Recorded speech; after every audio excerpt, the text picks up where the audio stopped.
BSP इस चुनाव में बहुत महत्वपूर्ण भूमिका निभाती है। बड़ा चंक जो SC/ST वोट का है वो आपके पास है, लेकिन बदायूं में अब तक ऐसी क्या वजह है, क्या विफलता है, क्या परेशानी है कि अब तक कैंडिडेट ही नहीं दे पाए हैं? कैसे चुनाव जीतेंगे आप? बहुत जगह ये कह रहे हैं कि कैंडिडेट ढूंढे हुए नहीं मिल रहे हैं, या फिर कुछ और मामला है। बोलने दीजिए।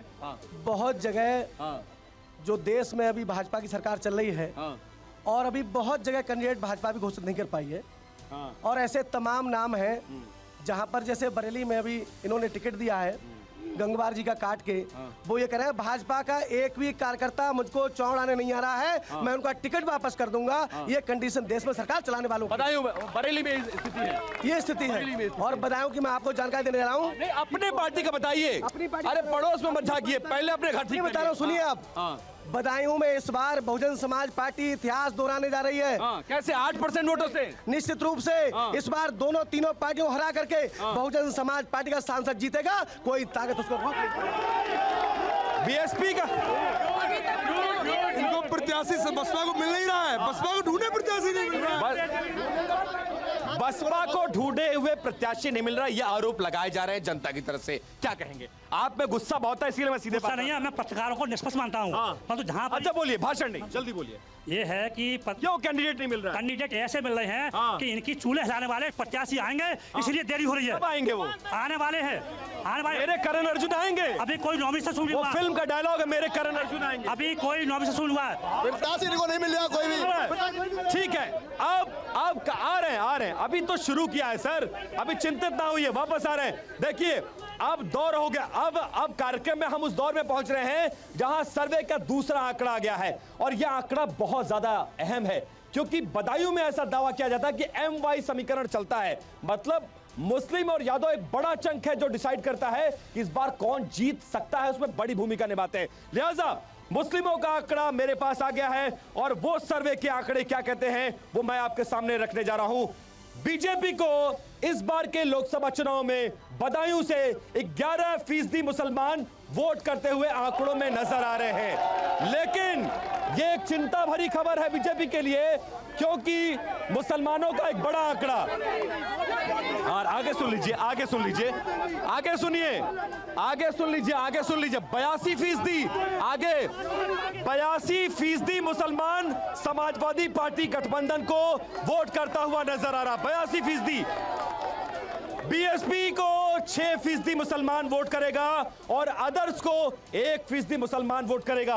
11% में आपको अब की बार 400 पार मुसलमानों की वजह से, हिंदू तो है, मुसलमान भी है। क्या नाम है आपका? राना शमीम। ये सब लोग ये जो समाजवादी पार्टी का कैडर है ना, जितने मौलाना है वो भी देख रहे हैं फतवा जारी हो जाएगा। नहीं होगा। क्यों मोदी जी? क्यों मोदी जी? हम सेफ हैं। क्यों मोदी जी? मोदी जी ने सेफ करा है, सबका साथ सबका विकास। लेकिन एक मिनट आ रहे हैं भैया, आ रहे हैं। एक मिनट, आप भाजपा से तो नहीं है? नहीं, सभासद नहीं है। चेयरमैन साहब, अच्छा छोड़ो, अच्छा इस तरह मुसलमान भी साथ छोड़ रहा है, छोटा चंक छोड़ रहा है, कितना असर डालेगा चुनाव पर? जब नगर पालिका मुसलमानों ने हरा के फेंक दी तो ये क्या कहाँ रह जाएंगे? किसको? बीजेपी को? चेयरमैन को, बीएसपी भाजपा को। अगर मुसलमानी वोट देता, अभी भाजपा लोग कह रहे 11% मुसलमान वोट देता तो चेयरमैन प्रत्याशी क्यों हारती? अगर मुसलमान 11% वोट देता। क्या नाम है आपका?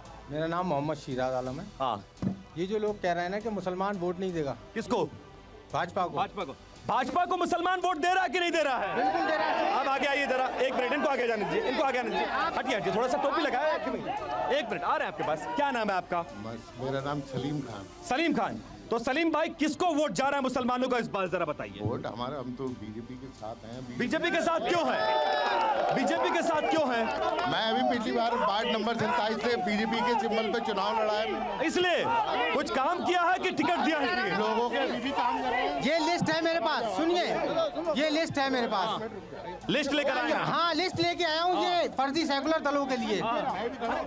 बदायूं में जल निगम की जूनियर इंजीनियर की 13 जगहें निकली। जल्दी बोलिए क्या? 13 जगहें निकली थी, उसमें 7 मुस्लिम बच्चों का चयन हुआ है। 13 जगह निकली, लेकिन 7 मुसलमानों को भी जगह मिली है।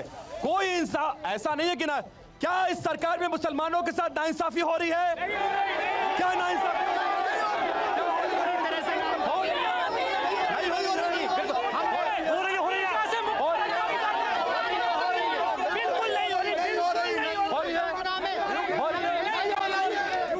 अब देखिए, हमने अभी आधे घंटे का कार्यक्रम है साहब, आप ही से शुरुआत किया, थोड़ा धैर्य रखिए। अब देखिए अगला आंकड़ा मेरे पास आ गया है। बदायूं में टोटल वोटर किसको वोटर मैंने बता दिया। आपस में बातचीत नहीं भैया आपस में बातचीत नहीं, डिस्टर्ब नहीं करिए।